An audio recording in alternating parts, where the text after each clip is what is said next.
Alright guys, for problem number 1, what we're doing is we're doing a velocity of sound problem. It says an automatic focus camera is able to focus on objects by use of an ultrasonic sound wave.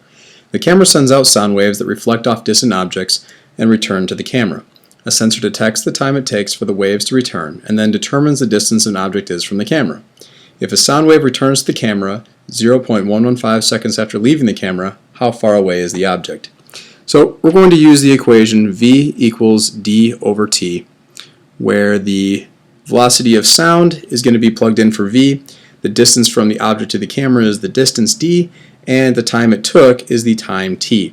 So we know that the velocity of a sound wave is 345 meters per second in air, so we're going to plug that in for v. So we're going to go 345 equals the distance we don't know, so we can put that there, over the time is 0.115 seconds.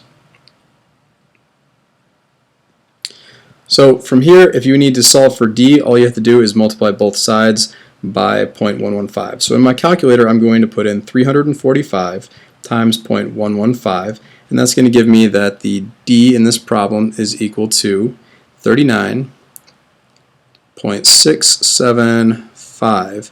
And since that's the distance, that's going to be in meters. Now, we found the distance that the sound traveled. However, since this is an echo, that means that the sound went from the camera to the object and then bounced back, which means that the distance from the camera to the object is only half the distance that the sound traveled.